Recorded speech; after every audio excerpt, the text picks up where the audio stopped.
너희 권능 있는 자들아, 영광과 능력을 여호와께 돌리고 돌릴지어다. 여호와께 그의 이름에 합당한 영광을 돌리며 거룩한 옷을 입고 여호와께 예배할지어다. 아멘.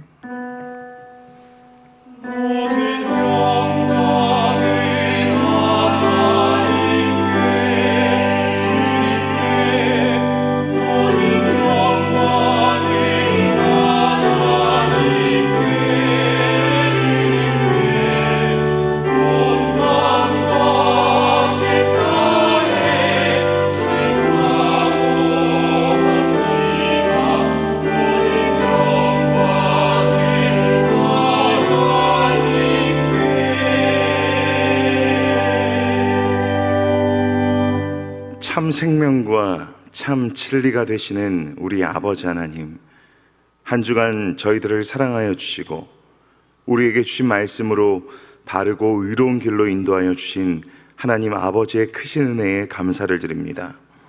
아무런 공로 없이 예수님의 십자가 보혈로 구원받은 저희들이 예수님의 은혜와 사랑을 잊지 않고 예배를 드립니다. 오직 믿음으로 드리는 우리의 찬양과 경배를 받아 주시옵소서. 감사드립니다. 예수님의 이름으로 기원하옵나이다. 아멘. 다 함께 일어서시겠습니다.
성시교독은 10계명입니다.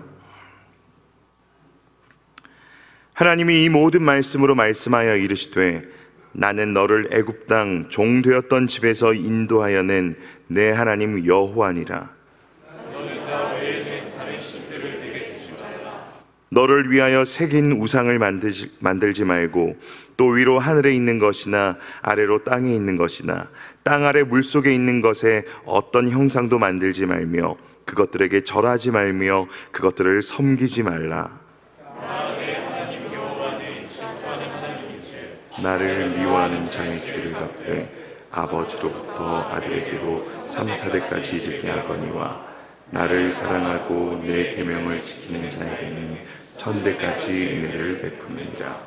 너는 내 하나님 여호와의 이름을 망령되게 부르지 말라. 여호와는 그의 이름을 망령되게 부르는 자를 죄 없다 하지 아니하리라.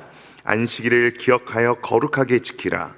엿새 동안은 힘써 내 모든 일을 행할 것이나 일곱째 날은 내 하나님 여호와의 안식일인즉 너나 내 아들이나 내 딸이나 내 남종이나 내 여종이나 내 가축이나 내 문 안에 머무는 객이라도 아무 일도 하지 말라. 이는 엿새 동안에 나 여호와가 하늘과 땅과 바다와 그 가운데 모든 것을 만들고 일곱째 날에 쉬었습니다. 그러므로 나 여호와가 안식일을 복되게 하여 그날을 거룩하게 하였느니라. 내 부모를 공경하라. 그리하면 내 하나님 여호와가 내게 준 땅에서 내 생명이 길리라. 살인하지 말라. 간음하지 말라. 도둑질하지 말라. 내 이웃에 대하여 거짓 증거하지 말라. 내 이웃의 집을 탐내지 말라. 내 이웃의 아내나 그의 남종이나 그의 여종이나 그의 소나 그의 낙이나 무릇 내 이웃의 소유를 탐내지 말라. 예수께서 이르시되 내 마음을 다하고 목숨을 다하고 뜻을 다하여 주 너의 하나님을 사랑하라 하셨으니 이것이 크고 첫째 되는 계명이요 둘째도 그와 같으니 내 이웃을 내 자신같이 사랑하라 하셨으니 이 두 계명이 온 율법과 선지자의 강령이니라. 아멘. 나는 전능하신 아버지 하나님 천지의 창조주를 믿습니다. 나는 그의 유일하신 아들 우리 주 예수 그리스도를 믿습니다. 그는 성령으로 잉태되어 동정녀 마리아에게서 나시고 본디오 빌라도에게 고난을 받아 십자가에 못 박혀 죽으시고 장사된 지 사흘 만에 죽은 자 가운데서 다시 살아나셨으며 하늘에 오르시어 전능하신 아버지 하나님 우편에 앉아 계시다가 거기로부터 살아있는 자와 죽은 자를 심판하러 오십니다. 나는 성령을 믿으며 거룩한 공교회와 성도의 교제와 죄를 용서받는 것과 몸의 부활과 영생을 믿습니다. 아멘. 자리에 앉으시겠습니다.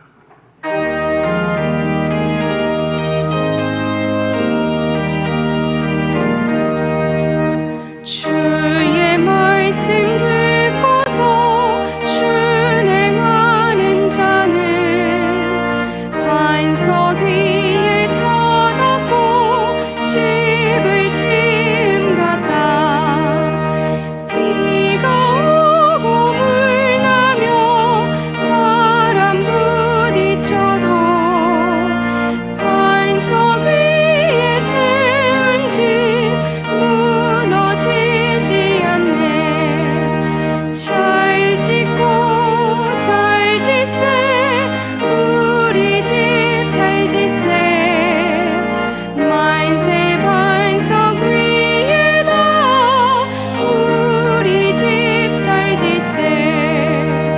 주의 말씀 듣고도 행치 않는 자는 모래 위에 터닫고 집을 지음 같아. 비가 오고 물 나며 바람 부딪힐 때 모래 위에 세운 집 크게 무너지네. 잘 짓고 잘 짓세 우리 집 잘 짓세. 만세 반석 위에다 우리 집 잘 짓세. 세상 모든 사람들 집을 지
뜻은 밝히 알도록 늘 도와주소서.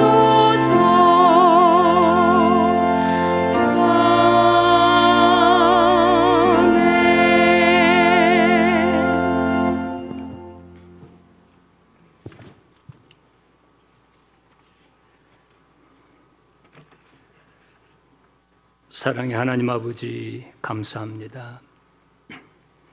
아침 저녁 선선한 기운과 함께 가을이 시작되는 9월 첫 주일 아침, 이 시간에도 저희에게 건강 주셔서 대면 비대면 온라인으로 우리에게 한없는 은혜를 주신 사랑의 하나님 아버지께 예배 드리게 하시니 참으로 감사드립니다.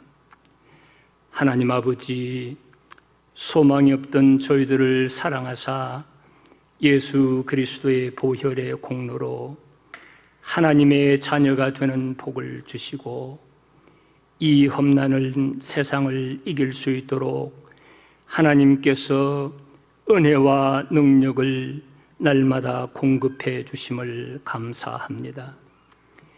그러나 우리는 온전하지 못한 세상을 살면서 어쩔 수 없이 부딪히는 여러 문제 앞에서 영의 분별력을 잃어버리고 마귀가 몰래 쳐놓은 거물에 걸려 또다시 많이 실수하고 넘어졌습니다.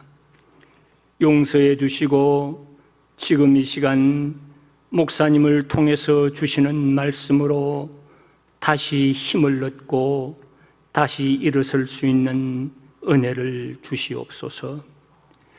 너희는 세상의 소금이라, 너희는 세상의 빛이라는 말씀대로 맛을 잃은 세상에서 맛을 회복하는 소금의 존재가 되게 하시고 복음을 전하여 죽어가는 생명을 구하는 착한 행실로 어두운 세상을 밝히는 빛이 되어 하나님께 영광이 되는 우리 모두가 되게 하여 주시옵소서. 역사를 주관하시는 하나님 아버지, 오늘날 지구촌에는 아버지의 자비의 손길이 많이 필요합니다. 계속되는 코로나 팬데믹으로 많은 분들이 전염병으로 경제 문제로 고통을 당하고 있습니다. 의료진의 부족으로 그냥 죽어가는 자들에게 자비를 베풀어 주시옵소서. 지진과 대형 산불, 태풍과 홍수 등 자연재해로 고통을 당하는 IT, 미국, 중국 등의 국민에게도 국가 공동체의 붕괴로 내전이 일어나 많은 생명이 희생되고 있는 미얀마와 시리아 국민에게도 탈레반에게 점령되어 수많은 희생을 눈앞에 두고 있는 아프가니스탄의 믿음의 형제들에게도 하나님 긍휼을 베푸사 저들을 꼭 지켜주시옵소서. 하나님 아버지, 등촌교회의 미래인 주일학교 학생들, 대학생, 청년들이 예수님을 만나게 하시고 말씀을 통해서 하나님께서 자기를 향하신 뜻을 깨달을 수 있는 은혜를 주시옵소서.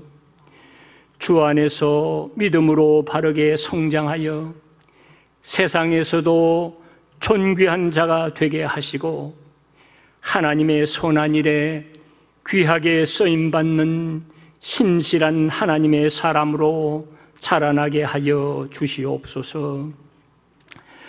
등촌의 모든 지체를 가슴에 품으시고 늘 기도하시며 생명의 말씀을 공급해 주시는 담임 목사님에게 성령 충만함 주셔서 생명을 구하는 귀한 사역 힘있게 감당할 수 있도록 날마다 은혜를 더하여 주시옵소서. 하나님 아버지, 금년에 하나님의 뜻은 너희의 거룩함이라는 표어를 가지고 마음과 말과 행동을 거룩하게 하고자 순종하기를 애쓰는 분들 모두에게 하늘이 주는 은혜가 넘치게 하시고 삶의 행복으로 나타나는 등촌 성도님들이 다 되게 하여 주시옵소서. 교회 내에서 주차 봉사로, 주일학교 찬양대원 방역 봉사로, 안내 헌금 봉사 등으로 섬기시는 분들과 삶의 현장에서 도움의 손길이 필요한 곳에는 언제 어디서나 먼저 달려가는 착한 열정을 가지신 분들과 119 운동에 참여하여 섬기고 나누는 일에 열심을 내는 자 모두에게는 주님께서 주시는 감사와 기쁨이 충만한 삶을 살게 하여 주시옵소서. 공포와 굶주림으로 고생하는 북한 주민들을 불쌍히 보시옵고 저들에게도 어떠한 방법을 통해서든지 좋은 것을 주시는 하나님의 은혜를 받게 하여 주시옵소서. 한국, 일본 간의 문제도 대결보다는 사랑이신 하나님의 방법으로 잘 해결되게 도와주시옵소서. 국가 공동체가 무너지면 사회, 가정, 교회가 무너지고 노약자, 여성, 어린이들이 더 심하게 고통을 당하고 있는 다른 나라들이 직면한 현실을 보면서 대한민국을 위해서 기도합니다. 대통령과 정치하는 위정자들, 국민 모두가 지금까지 베풀어 주신 하나님의 은혜에 감사하게 하시고 나라가 계속 발전할 수 있는 정책들을 하나님의 공의대로 바르게 세워가므로 대한민국 공동체의 분야에 하나님의 복을 받게 하여 주시옵소서. 농어촌 교회와 개척교회를 섬기시는 교육자님들과 세계 구석진 험한 곳에서 선교하시는 선교사님들 붙들어 주셔서 생명구원의 귀한 사역 잘 감당할 수 있도록 도와주시옵소서. 이제 목사님을 통해서 말씀을 듣는 시간입니다. 목사님에게 성령 충만함 주셔서 성령으로 말씀하실 때에 우리 온 성도들은 귀를 열고 마음 문을 열어 말씀에 집중하는 가운데 나의 마음의 소원과 기도의 제목들이 하나님의 은혜를 입게 하시고 나의 마음을 누르고 있는 여러 질병들이 치유되고 힘들고 어려운 문제들이 해결되고 답이 얻어지는 복된 시간 되게 하여 주시옵소서.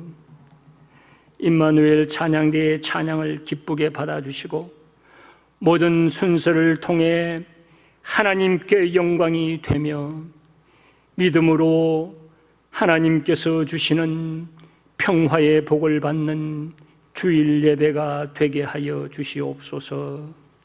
존귀하신 예수님의 이름으로 기도드리옵나이다. 아멘.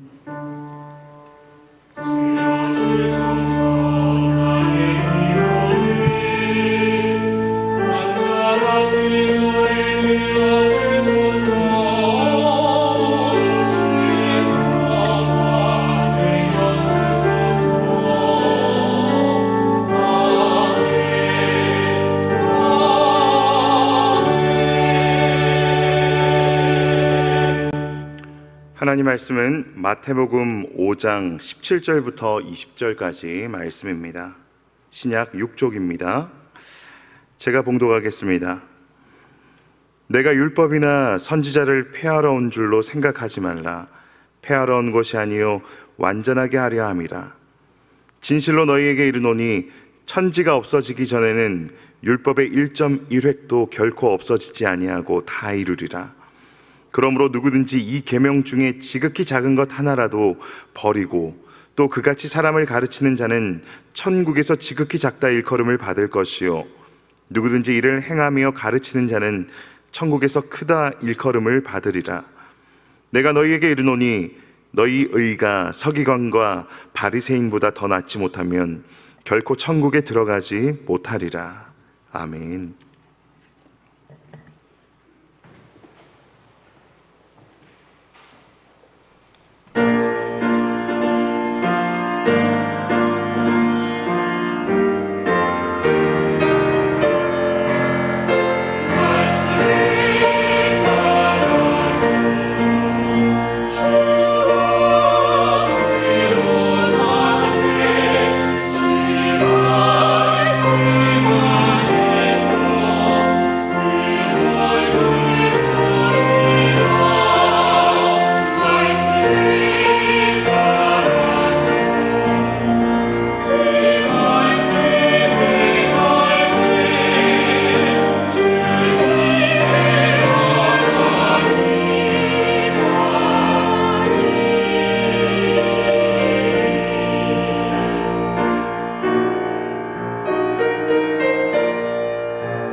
우리 예배당에서 가정에서 예배드리는 우리 등촌의 가족들을 환영하고 사랑합니다.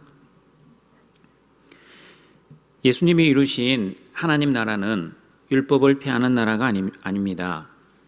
예수님에 의해 율법이 완전하게 된 나라입니다. 율법을 완전하게 한다는 의미를 두 가지로 살펴보았습니다. 첫 번째는 사람이 지킬 수 없는 율법을 예수님이 다 지켜주시고 십자가에 죽으시고 부활하시어 그 십자가의 의, 하나님의 의를 우리에게 전가시켜 주심으로 예수님은 율법을 완전하게 하셨습니다. 율법을 완전하게 하신다는 두 번째는 예수님께서 율법을 새롭게, 온전하게, 올바르게 재해석해 주심으로 율법을 완전하게 하셨습니다. 오늘은 율법과 하나님 나라 두 번째 시간입니다. 예수님에 의해 율법이 어떻게 다 이루어졌는지 하나님 말씀을 듣도록 하겠습니다. 마태복음 5장 18절입니다. 같이 읽어봅니다. 진실로 너희에게 이르노니 천지가 없어지기 전에는 율법의 1.1획도 결코 없어지지 아니하고 다 이루리라. 여러분, 예수님이 율법에 대해 어떠한 태도를 가졌는지 학자들마다 생각이 다릅니다. 첫 번째 부류의 사람들은 예수님은 율법에 대해 반대 의견을 가지시고 율법을 파기하러 오셨다라고 주장합니다. 그래서 예수님은 고의적으로 안식일에 병자를 고치셨습니다. 한 번만이 아니었습니다. 바리새인들이 그렇게 비판하는데도 불구하고 의도적으로 안식일 날 병자를 고치시는 그 행동을 보면 율법을 폐하려고 하는 예수님의 의도가 분명히 있었다라고 주장을 합니다. 두 번째 부류의 사람들은 그러나 예수님은 절기 때마다 성전에 올라가시고 11조를 내라고 하셨기 때문에 율법을 폐기하려는 의도가 없었다라고 주장을 합니다. 이들은 오늘 본문의 말씀을 근거로 예수님은 율법을 폐하러 온 것이 아니라 완전하게 하시고 율법의 1.1획도 결코 없어지지 아니하고 다 이루리라고 말씀하셨기 때문에 율법을 지켜야 한다고 주장합니다. 그러나 여러분, 지난주에 우리가 살펴본 것처럼 복음은 좋은 것, 율법은 나쁜 것으로 생각하는 무율법주의나 율법을 통해 구원과 자신의 의의를 드러내려고 하는 율법주의는 옳지 않은 주장입니다. 구약의 시민법, 의식법은 문자적으로 지키지 않아도 됩니다. 그러나 그리스도 안에서 율법이 완성되었기 때문에 시민법과 의식법의 정신과 의미는 신약시대에도 여전히 유효합니다. 이것을 잘못 이해하면 율법을 지키지 않아도 된다는 무율법주의자가 될 가능성이 있습니다. 예를 들면 11조입니다. 여러분, 11조는 의식법입니다. 의식법 중에 대표적인 구약의 제사는 우리 신약시대에 지내지 않습니다. 그러므로 똑같은 의식법인 11조도 지키지 않아야 된다고 무율법주의자들은 주장합니다. 그러나 도덕법은 어떻습니까? 도덕법은 구약시대나 신약시대나 여전히 유효합니다. 그러나 다른 점이 있습니다. 율법을 지키는 자세와 태도가 다릅니다. 구약시대에는 율법을 지킴으로 의롭게 된다는 생각, 그리고 복을 받기 위해 또는 저주를 받지 않기 위해 율법을 철저하게 지켰습니다. 그러나 신약시대는 하나님의 은혜와 복에 대한 감사와 기쁨과 즐거움으로 자발적으로 율법에 순종합니다. 복과 저주 때문이 아니라 하나님의 은혜 때문에, 영생의 구원을 베풀어 주신 하나님의 그 크신 사랑 때문에 율법을 순종합니다. 그리고 11조도 마찬가지입니다. 복을 받기 위해 11조를 드리는 것이 아닙니다. 또는 저주를 안 받기 위해 11조를 드리는 것도 아닙니다. 하나님의 구원의 감사와 기쁨과 또한 하나님의 베풀어 주신 그 크신 사랑과 은혜에 감사의 고백으로, 모든 것이 하나님의 것임을 고백하는 믿음의 고백으로 우리는 11조를 드립니다. 등촌가족 여러분, 18절을 잘 보시면 율법의 1.1획도 결코 없어지지 아니하고 다 이루리라고 말씀하시지 율법의 1.1획도 빠지지 말고 다 지키라고 말씀하고 있지 않습니다. 그러면 예수님께서 직접 말씀하신 율법의 1.1획도 결코 없어지지 아니하고 다 이루리라는 그 말씀의 의미는 무엇입니까? 첫 번째, 율법의 제정자, 율법의 성취자이신 예수님 중심으로 율법을 해석해야 한다는 뜻입니다. 신구약 성경을 이렇게 요약할 수 있습니다. 구약의 율법은 오실 메시아 예수 그리스도에 대한 말씀이고, 신약의 성경은 오신 메시아 예수 그리스도에 대한 말씀입니다. 요한복음 5장 39절을 보시면 모든 성경이 예수님에 대한 말씀이라는 것을 정확하게 말씀하고 있습니다. 같이 읽어봅니다. 너희가 성경에서 영생을 얻는 줄 생각하고 성경을 연구하거니와 이 성경이 곧 내게 대하여 증언하는 것이니라. 그러므로 구약 39권, 신약 27권에서 말씀하시고자 하는 것은 예수 그리스도입니다. 모든 율법의 1.1획, 다시 말하면 하나의 점과 하나의 획이 존재하는 이유는 예수님 안에 영생이 있다는 것을 증거하기 위함입니다.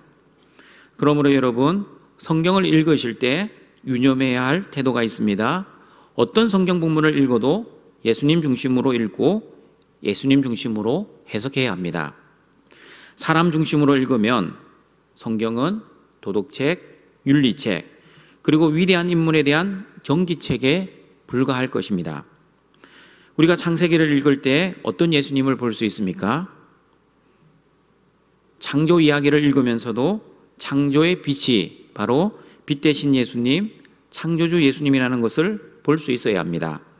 그리고 에덴 동산의 생명나무가 바로 예수님이라는 것, 창세기 3장 선악과 범죄 이후 여자의 후손으로 오실 분이 바로 예수님이라는 것도 알아야 합니다. 사람의 죄악이 세상에 가득하고 마음의 생각과 계획이 항상 악하여 홍수로 세상이 심판받았지만 노아가 만든 그 구원의 방주가 바로 예수님을 예표하는 것이라는 것을 우리는 놓치지 말아야 합니다.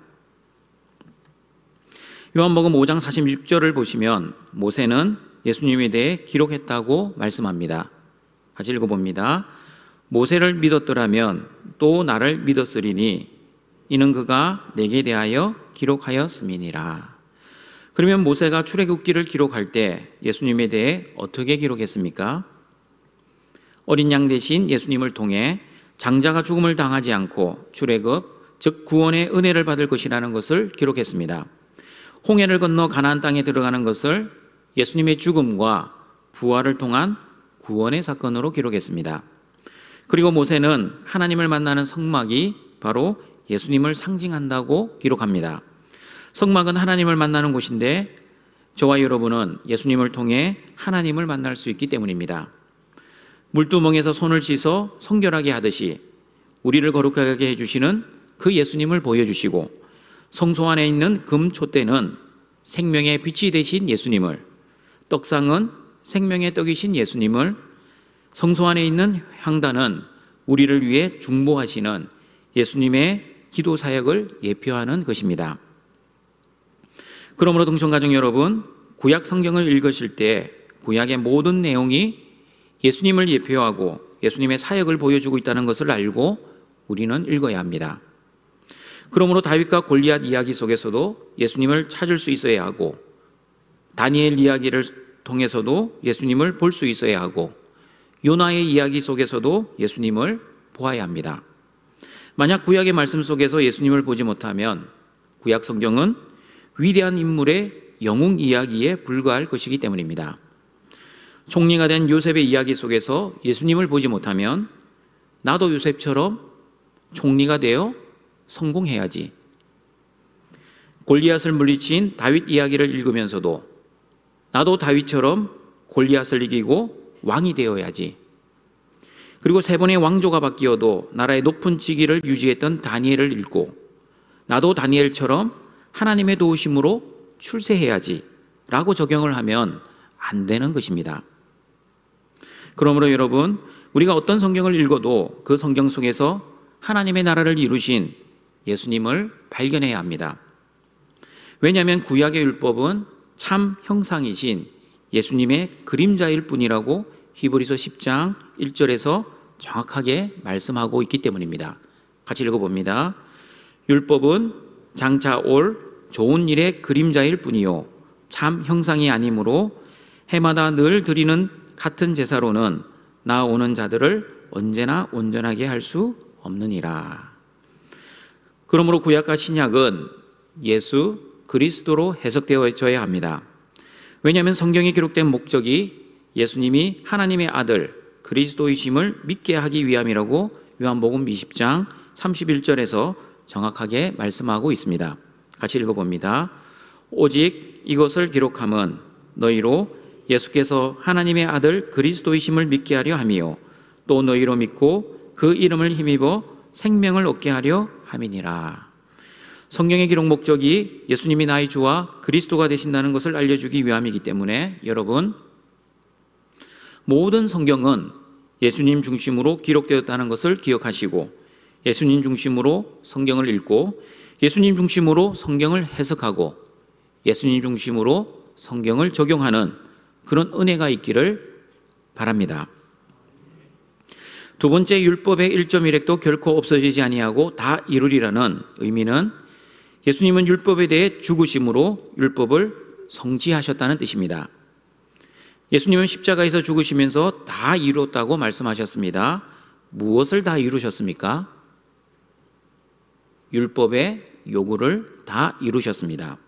다시 말하면 율법에 대한 완전한 순종의 삶을 사심으로 하나님의 의를 이루어 주셨습니다. 그러므로 예수님은 모든 율법의 저주를 십자가에서 직접 감당하셨다고 갈라디아서 3장 13절에서 말씀합니다. 같이 읽어봅니다. 그리스도께서 우리를 위하여 저주를 받은 바 되사 율법의 저주에서 우리를 속량하셨으니 기록된 바 나무에 달린 자마다 저주 아래에 있는 자라 하였습니다. 율법의 제정자이시고 율법의 성취자이신 예수님께서 십자가에서 죽으심으로 율법의 저주를 직접 받으시고 저와 여러분을 속량, 즉 죄에서 자유하게 해주셨습니다. 그리고 로마서 8장 1절 4절을 보시면 예수님이 율법의 저주가 되신 이유는 율법의 요구가 우리 안에서 이루어지게 함이라고 말씀합니다. 같이 읽어봅니다. 그러므로 이제 그리스도 예수 안에 있는 자에게는 결코 정죄함이 없나니 이는 그리스도 예수 안에 있는 생명의 성령의 법이 죄와 사망의 법에서 너를 해방하였음이라. 율법이 육신으로 말미암아 연약하여 할 수 없는 그것을 하나님은 하시나니 곧 죄로 말미암아 자기 아들을 죄 있는 육신의 모양으로 보내어 육신의 죄를 정하사 육신을 따르지 않고 그 영을 따라 행하는 우리에게 율법의 요구가 이루어지게 하려 하심이니라. 그러므로 등청가족 여러분, 예수님께서 율법의 요구를 이루어 주셨기 때문에 우리는 율법의 행위가 아니라 예수님을 믿는 믿음으로 구원을 받게 된 것입니다. 그러므로 더 이상 율법이 우리를 정죄할 수 없게 되었습니다. 왜냐하면 생명의 성령의 법이 죄와 사망의 법에서 저와 여러분을 해방해 주셨기 때문입니다. 그러므로 이제 더 이상 우리는 죄의 종로로 타지 말아야 합니다. 그런데 여러분, 분명히 생명의 성령의 법이 죄와 사망의 법에서 우리를 해방하셨다고 하셨는데, 그렇다면 여러분은 죄를 하나도 안 짓고 지금 살아가고 계십니까? 그렇지 않습니다. 어제도 오늘도 그리고 내일도 우리는 죄를 지을 것입니다. 그렇다면 여러분, 생명의 성령의 법이 죄와 사망의 법에서 우리를 해방하셨다는 그 의미는 무엇입니까? 여러분, 죄책감과 죄성을 구분해야 한다고 제가 여러 번 말씀드렸습니다. 다시 말씀드립니다. 우리는 예수님 안에서 죄를 용서받았기 때문에 죄의 책임은 없습니다. 그러므로 예수님을 믿으면 과거의 죄, 현재의 죄, 그리고 미래의 죄에 대한 책임은 없습니다. 그러면 그 죄의 책임을 누가 집니까? 저와 여러분이 지은 그 죄의 책임을 예수님이 대신 지십니다. 아니, 지셨습니다. 예수님의 죄가 아니라 저와 여러분이 지은 죄의 책임을 지시기 위해 예수님께서 십자가에서 죽으신 것입니다. 다시 말하면 율법의 요구, 죄를 지으면 심판을 받는다는 그 율법의 요구를 이루시기 위해 예수님은 저와 여러분 대신 십자가에서 심판을 받고 죽으신 것입니다. 그러나 죄성은 어떻습니까? 죄성은 지금도 남아 있습니다. 예수님을 믿어도 죄성은 남아 있기 때문에 죽을 때까지, 아니면 죽는 순간까지 죄를 지으며 살다가 죄 가운데 죽을 것입니다. 그러나 여러분, 너무 절망하지 마시길 바랍니다. 죄성으로 인해 죄를 지을 수밖에 없지만 우리에게는 새로운 법이 있습니다. 그 법이 바로 생명의 성령의 법입니다. 다시 정리해 보겠습니다. 예수님은 십자가에서 죽으시면서 다 이뤘다고 말씀하셨습니다. 예수님은 율법의 저주를 받으시며 율법에 대해 죽으셨습니다. 그리고 그리스도 안에 있는 저와 여러분, 다시 말하면 예수님을 믿는 저와 여러분도 예수님과 함께 율법에 대해 죽었습니다. 그러므로 더 이상 율법이 저와 여러분을 주관하지 못하게 되었습니다. 로마서 10장 4절의 말씀처럼 예수님은 모든 믿는 자에게 하나님의 의를 이루기 위하여 율법의 마침이 되셨기 때문입니다. 같이 한번 읽어보겠습니다. 그리스도는 모든 믿는 자에게 의를 이루기 위하여 율법의 마침이 되시니라. 율법의 마침은 율법을 폐지하셨다는 의미가 아니라 율법을 지킴으로 자신의 의를 이루려고 하는 그 율법주의의 모든 노력에 종지부를 찍었다는 뜻입니다. 그리고 예수님은 우리에게 율법이 아닌 새로운 법, 생명의 성령의 법을 주셨습니다. 에스겔 36장 26, 28절 말씀을 같이 읽어보겠습니다. 또 새 영을 너희 속에 두고 새 마음을 너희에게 주되 너희 육신에서 굳은 마음을 제거하고 부드러운 마음을 줄 것이며 또 내 영을 너희 속에 두어 너희로 내 율례를 행하게 하리니 너희가 내 규례를 지켜 행할지라. 내가 너희 조상들에게 준 땅에서 너희가 거주하면서 내 백성이 되고 나는 너희 하나님이 되리라. 하나님의 영이 우리 안에 거하시면 우리에게 나타나는 능력이 있습니다. 그 능력이 무엇입니까? 하나님의 말씀을 순종할 능력이 있습니다. 무슨 뜻입니까? 죄성을 가진 저와 여러분은 율법을 순종하기가 힘이 들지만, 아니 우리의 능력으로는 불가능하지만 성령이 우리 안에 계시면 우리의 힘이 아니라 성령의 능력으로 하나님의 말씀을 순종할 수 있다는 뜻입니다. 여러분이 죄를 짓는 그 현장에 여러분 안에 예수님이 계시고 성령님이 내주하고 계신다고 정말로 믿으신다면 과연 죄를 지을 수 있겠습니까? 내 안에 예수님이 계셔서 나를 다 지켜보고 있다고 생각하면 도저히 죄를 지을 수 없습니다. 성령님이 내 안에 내주하고 계시면 아니 죄를 짓는 것은 불가능합니다. 그러나 여러분, 저와 여러분은 아무렇지도 않게 아주 태연하게 오늘도 죄를 짓고 있습니까?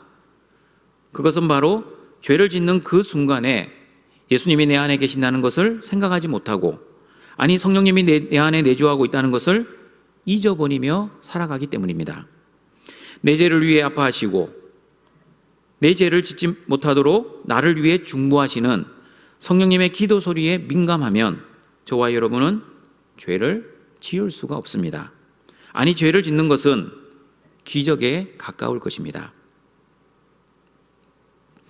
예수님께서도 예수님이 우리와 함께 하시면 예수님의 말씀을 지킬 수 있다고 마태복음 28장 20절에서 말씀하셨습니다. 같이 읽어보겠습니다. 내가 너희에게 분부한 모든 것을 가르쳐 지키게 하라. 볼지어다 내가 세상 끝날까지 너희와 항상 함께 있으리라 하시니라. 그러나 여러분, 예수님과 항상 함께하지 못하면 어떻게 됩니까? 항상입니다. 예수님이 함께 계실 때는 말씀을 지킬 수 있지만 예수님과 항상 함께하지 않을 때는 말씀을 지키지 못할 때가 종종 있습니다. 예수님이 함께 하시면 예수님이 말씀하신 모든 말씀을 온전하게 순종할 수 있지만, 그러나 예수님이 나와 항상 함께하지 않으면 내가 지키고 싶은 것만 지키고 내가 지키고 싶지 않은 것은 지키지 않으며 살아가게 될 것입니다. 그러므로 동청가족 여러분, 율법의 마침이 되시는 예수님께서 율법의 저주를 십자가에서 당하시고 우리에게 성령을 주시어 율법의 계명들을 지킬 수 있는 힘과 능력을 부여해 주심으로 율법을 다 이루어 주셨다는 것을 기억하시고 성령의 도우심과 또한 예수님과 함께 동행하심으로 하나님의 말씀을 순종하시는 등촌의 가족들이 되시길 바랍니다. 세 번째, 율법의 1.1획도 결코 없어지지 아니하고 다 이루리라는 의미는 율법의 정신, 사랑으로 재해석하시고 순종하심으로 예수님은 율법을 다 이루었다는 뜻입니다. 여러분, 율법의 정신은 무엇입니까? 어떤 사람들은 구약의 율법은 사람을 정죄하고 비난하고 심판하지만 신약의 복음만 사람을 사랑한다고 생각합니다. 그러나 그렇지 않습니다. 신약의 복음도 사랑이지만 구약의 율법의 정신도 사랑입니다. 여러분, 복습해 보겠습니다. 율법은 좋은 것입니까? 나쁜 것입니까? 율법은 하나님이 주신 것이기 때문에 거룩하고 의롭고 선하고 좋은 것입니다. 왜 하나님이 율법을 주셨습니까? 첫 번째, 율법으로는 의롭게 되지 못한다는 것을 알려주시기 위해, 즉 죄를 깨닫게 하기 위해 율법을 주셨습니다. 두 번째는 율법으로 의롭게 되지 못하기에 우리에게는 구원자 그리스도가 필요하다는 것을 율법을 통해 알려주시기 위해서 주셨습니다. 그러나 여러분, 하나님이 주신 선한 율법이 악한 것이 아니라 그 좋은 율법을 가지고 하나님이 주신 그 사랑의 정신대로 지키지 못하는 죄성을 가진 사람이 문제였습니다. 예를 들어 보겠습니다. 구약의 율법에 의하면 눈은 눈으로, 이는 이로 갚으라는 말씀이 있습니다. 하나님이 이 말씀을 주실 때는 눈을 상하게 되면 눈까지만 상하게 해야 하지 눈 이상으로 상하게 하지 말라고 이 율법을 주셨습니다. 다시 말하면 하나님께서 처벌의 상한선을 제정하셨습니다. 왜 하나님께서 처벌의 상한선을 제한하셨습니까? 사람을 사랑하라는 율법의 정신 때문입니다. 그러나 죄성을 가진 사람은 어떠합니까? 아무런 이유 없이 상대방이 내 눈을 상하게 합니다. 그러면 화가 납니다. 그리고 나와 평소에 사이가 좋지 않은 사람이 고의가 아니라 실수로 내 눈을 상하게 했습니다. 그러면 그 사람과 관계가 안 좋기 때문에 화가 더 납니다. 화가 나기 때문에 눈만 상하게 하는 것이 아니라 내 눈을 상하게 한 그 사람의 눈뿐만 아니라 코, 귀, 얼굴, 팔과 다리, 온몸을 상하게 해야만 나의 분노가 그제서야 누그러지기 시작합니다. 이런 악한 습성을 잘 아셨던 하나님께서는 눈은 눈만, 이는 이만 갚으라고 하셨습니다. 그런데 죄성을 가진 사람들은 하나님의 사랑의 정신을 다 잊어버리고 보복을 합리화하고 오히려 심판하고 정죄하는 것은 정당하다고 그렇게 주장하며 복수를 했습니다. 그런데 예수님은 마태복음 5장 38절 42절에서 이렇게 말씀하셨습니다. 같이 읽어보겠습니다. 또 눈은 눈으로 이는 이로 갚으라 하였다는 것을 너희가 들었으나 나는 너희에게 이르노니 악한 자를 대적하지 말라. 누구든지 내 오른쪽 뺨을 치거든 왼편도 돌려대며 또 너를 고발하여 속옷을 가지고자 하는 자에게 고도까지도 가지게 하며 또 누구든지 너로 억지로 오리를 가게 하거든 그 사람과 심리를 동행하고 내게 구하는 자에게 주며 내게 꾸고자 하는 자에게 거절하지 말라. 여러분은 여러분 주변에 악한 사람, 미운 사람을 보시면 어떻게 반응하고 있습니까? 율법의 정신, 사랑을 알지 못하는 사람들은 악한 자를 보면 대적합니다. 악한 자가 내 오른뺨을 때리면 내 화가 풀릴 때까지 때려야 합니다. 또한 나를 고발하여 속옷을 가지고자 하면 속옷을 빼앗기지 않기 위해 온갖 노력을 다할 것입니다. 억지로 오리를 가자 하면 그 사람에게 화를 내고 다른 사람들에게는 그 사람에 대한 나쁜 소문을 낼 것입니다. 어떤 소문입니까? 저 사람이 이유 없이 내 겉옷을 가져갔다고, 저 사람이 이유 없이 내 뺨을 때렸다고, 저 사람이 이유 없이 오리를 가자 한다고 그 사람에 대한 악한 소문을 내면서 상대적으로는 나의 무죄함과 나의 억울함을 드러낼 것입니다. 그러나 율법의 정신, 사랑을 잘 알고 그 사랑을 실천하는 사람은 어떻습니까? 예수님의 말씀처럼 악한 자에게 대적하지 않습니다. 오른쪽 뺨을 때리면 왼쪽 뺨도 돌려댑니다. 속옷을 가지고자 하면 고도까지 가지게 합니다. 억지로 오리를 가자 하면 심리까지 동행해 줍니다. 어떻게 이런 행동이 가능합니까? 어떻게 이런 행동이 가능합니까? 예수님이 이루신 율법의 정신이 바로 사랑이라는 것을 알면 이런 행동이 가능합니다. 율법의 정신인 사랑의 정신을 바르게 알 뿐만 아니라 실제 삶 속에서도 그 사랑을 올바르게 실천하면 예수님의 말씀처럼 이 행동이 가능합니다. 등촌가족 여러분, 예수님의 영이신 성령님이 우리 안에 내주하시면 율법을 지킬 수 있다고 말씀드렸습니다. 그리고 말씀을 순종할 수 있는 비결이 또 있습니다. 요한복음 14장 23절, 24절 말씀을 보시면 우리가 하나님의 말씀을 순종할 수 있는 비결을 이렇게 말씀합니다. 같이 읽어봅니다. 예수께서 대답하여 이르시되 사람이 나를 사랑하면 내 말을 지키리니 내 아버지께서 그를 사랑하실 것이요 우리가 그에게 가서 거처를 그와 함께 하리라. 나를 사랑하지 아니하는 자는 내 말을 지키지 아니하나니 너희가 듣는 말은 내 말이 아니요 나를 보내신 아버지의 말씀이니라. 동정가족 여러분, 어떤 사람이 나를 사랑하고 있는지 아니면 사랑하고 있지 않은지 구별하는, 확인하는 방법을 알려드리겠습니다. 내가 기쁠 때 함께 기뻐해 주는 사람인지 아니면 내가 슬플 때 함께 슬퍼해 주는 사람인지를 보면 그 사람이 진정으로 나를 사랑하는 사람인지 사랑하지 않는 사람인지를 알 수 있습니다. 그러나 내가 기쁠 때 배가 아파하고 내가 슬플 때 뒤에서 웃는 사람은 나를 진정으로 사랑하는 사람이 아닙니다. 등촌가족 여러분, 우리 사랑해 보셨습니까? 사랑하면 사랑하는 사람의 말, 행동, 심지어 눈짓과 손짓까지 눈여겨봅니다. 사랑하는 사람이 무슨 음식을 좋아하는지, 어떤 색깔을 좋아하는지, 어떤 습관을 가지고 있는지 다 알고 있습니다. 왜 이렇게 그 사람에게 관심을 가지고 그 사람에 대해 잘 알고 있습니까? 다른 이유 없습니다. 우리가 그 사람에 대해 관심을 가지고 잘 알고 있는 이유는 그 사람을 사랑하기 때문입니다. 그러나 그 사람을 사랑하지 않으면 아무런 관심이 없습니다. 그 사람이 무슨 말을 하든지 무슨 행동을 하든지 아무런 신경도 쓰지 않습니다. 마찬가지입니다.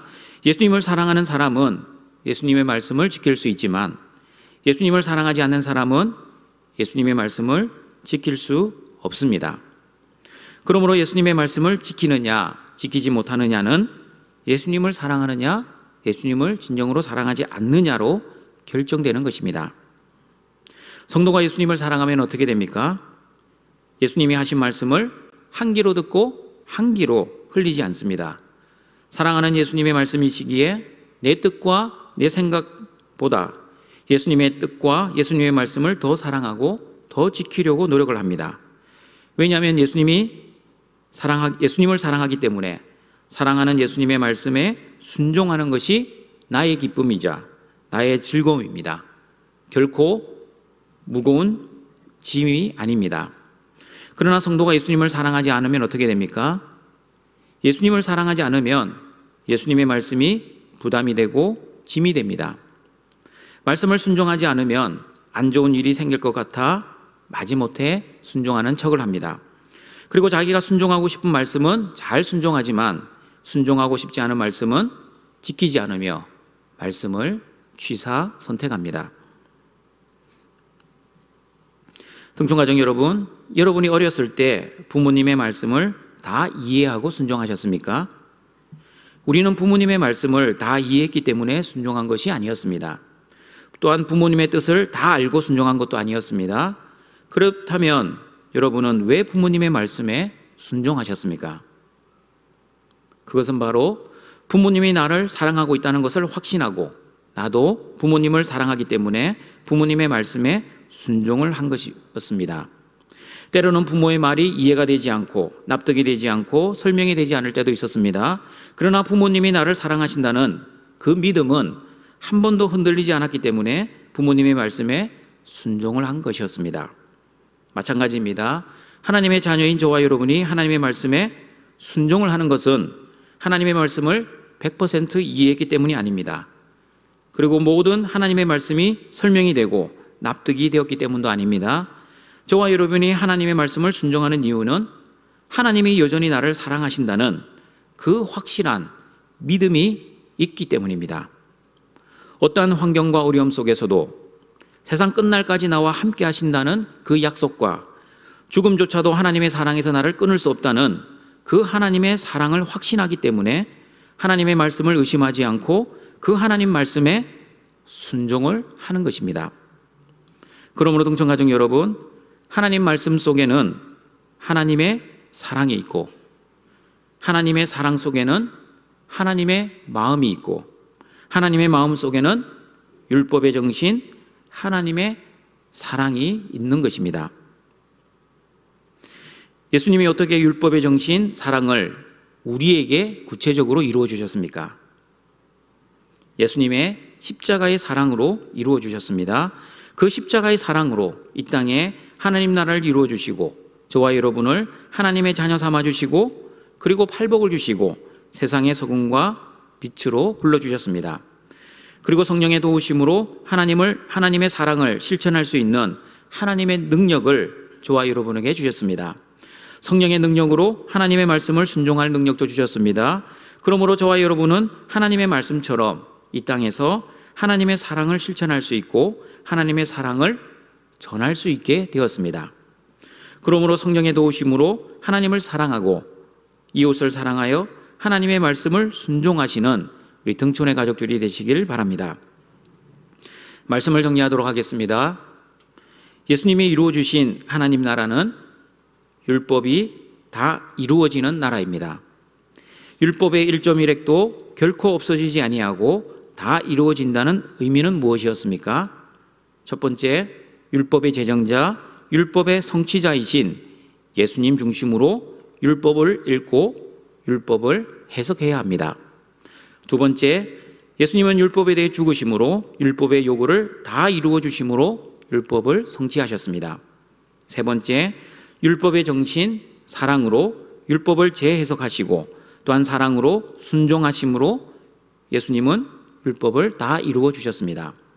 그러므로 등촌가족 여러분, 하나님 말씀은 사람 중심이 아니라 예수님 중심으로 읽고 예수님 중심으로 해석하고 예수님 중심으로 적용을 해야 합니다. 그리고 예수님이 이루어 주신 율법의 정신, 그 사랑으로 하나님 말씀을 읽고 사랑으로 하나님 말씀을 해석하고 사랑으로 하나님 말씀을 적용해야 합니다. 예수님께서 율법을 다 이루어 주셨기 때문에 저와 여러분은 율법의 행위가 아니라 예수 그리스도의 십자가의 믿음으로 의롭게 되었다는 것을 기억하시고 율법이 아닌 성령의 도우심과 하나님의 사랑을 확신하며 하나님의 말씀을 순종하여 하나님께 영광 올려드리시는 거룩한 등촌의 성도들이 되시길 주님의 이름으로 축원합니다. 사랑과 자비가 풍성하신 하나님 아버지, 예수 그리스도의 십자가의 사랑과 은혜로 오늘도 하나님의 자녀들이 하나님께 예배할 수 있도록 은혜를 주시니 감사합니다. 예수님께서 율법을 완전하게 하셨고 율법의 1.1획도 결코 없어지지 않고 다 이루어 주셔서 감사드립니다. 예수님 중심으로 성경을 읽고 해석하고 적용하게 하옵시고 예수님께서 율법의 요구를 다 이루시어 우리에게 구원의 영생을 주시고 율법의 정신 사랑으로 율법을 재해석해 주셨사오니 하나님의 자녀인 우리들도 예수님을 사랑하는 능력과 성령의 도우심으로 그 율법에 순종하며 살아가는 그 크신 은혜를 내려 주시옵소서. 예수님의 이름으로 기도드립니다. 아멘. 생명의 귀한 말씀 감사합니다. 285장 찬송 드리겠습니다.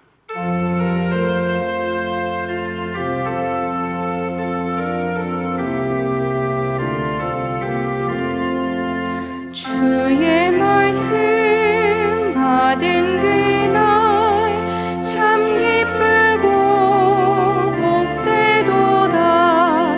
이 기쁜 마음 못 이겨서 온 세상에 전하노라. 기쁜 날 주 나의 죄 다 씻은 날 늘 깨어서 기도하고 늘 기쁘게 살아가리. 기쁜 날 주 나의 죄 다 씻은 날 이 좋은 날 내 천한 몸 새 사람이 되었으니 이 몸과 마음 다 바쳐서 영광의 주 늘 섬기리. 기쁜 날 주 나의 죄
나의 하나님이 그리스도 예수 안에서 영광 가운데 그 풍성한 대로 너희 모든 쓸 것을 채우시리라.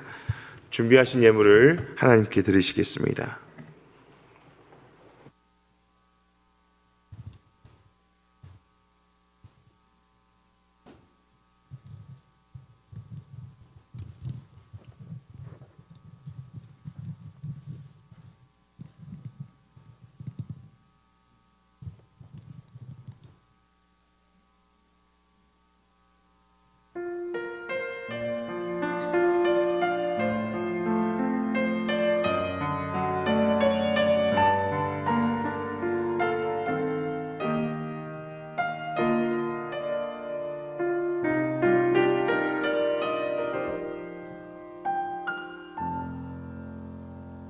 이 생명 다하는 날 안개같이 사라질 때 나는 한없는 영광 주께 돌리리.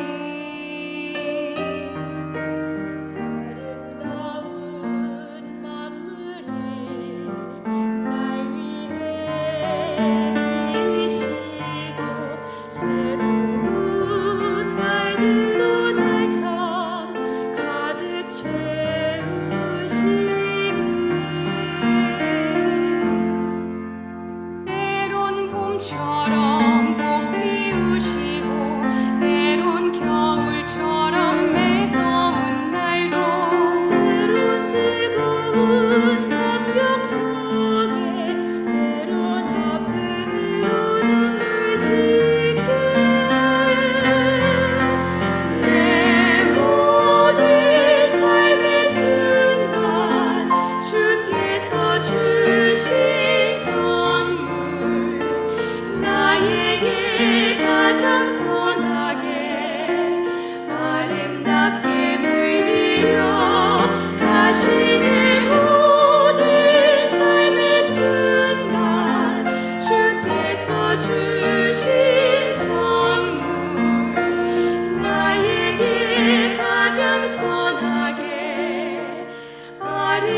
우리를 창조하시고 구원하시고 보호하시고 인도하시고 공급하시는 아버지 하나님, 하나님이 베풀어 주신 그 구원의 은혜에 감사하여 등촌의 가족들이 하나님이 주신 예물을 구별하여 하나님께 가지고 나와왔습니다. 우리의 예물을 받아주시고 이 예물을 통해 이 땅에 하나님의 나라와 의를 이룰 수 있도록 은혜를 베풀어 주시옵소서. 예수님의 이름으로 기도드립니다. 아멘. 다 함께 일어나셔서 주기도문송으로 성령 드리겠습니다.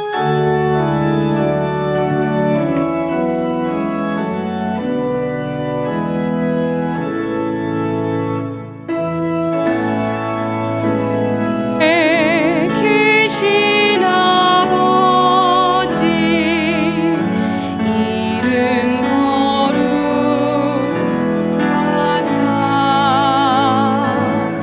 주님 나라 임하시고 뜻이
우리 구주 예수 그리스도의 은혜와 하나님의 사랑하심과 성령의 교통하심이 예수님이 다 이루어 주신 그 사랑의 율법을 감사와 기쁨으로 순종하여 하나님께 영광 돌리기를 소원하는 모든 등촌교회 성도들에게 항상 함께 있을지어다. 아멘.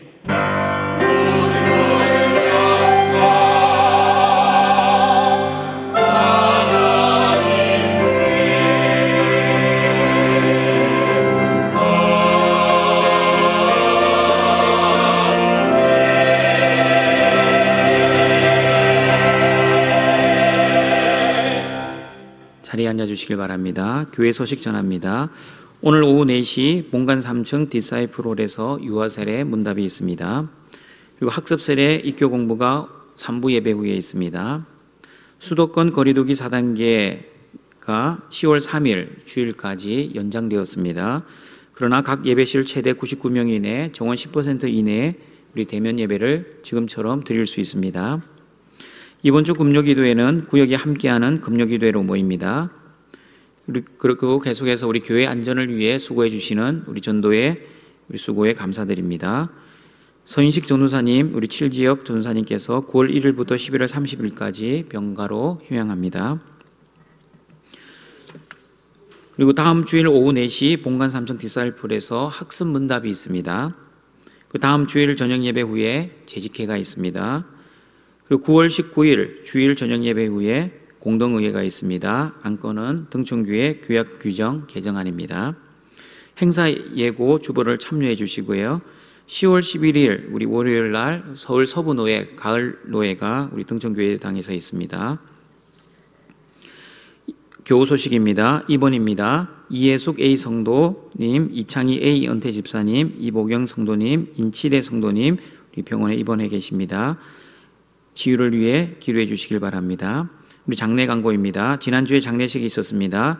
박정래 태인 집사님 2319역 안나이 전도에 소천 받으셨습니다. 준학교 성도님 2319역 엘리아이 전도의 아내이십니다. 주윤숙 권사님의 모친 김만순 안수 집사님의 장모입니다. 그리고 안정래 A 성도님 소천 받으셨습니다. 이경순 A 집사님 5139역 요괴벳 1 전도의 모친이시고 최용성 집사님 5379역 아브라함 1 전도의 장모이십니다. 그리고 박홍진 집사님 616 구역 바울이 전도회 부친 우리 소천 받으셨습니다. 시민숙 집사님 624 구역 루디아 2 전도회 시부이십니다.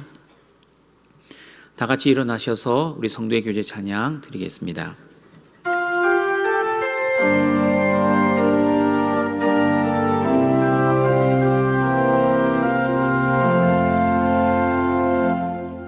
하늘에 나는 새도 주 손길 돌보시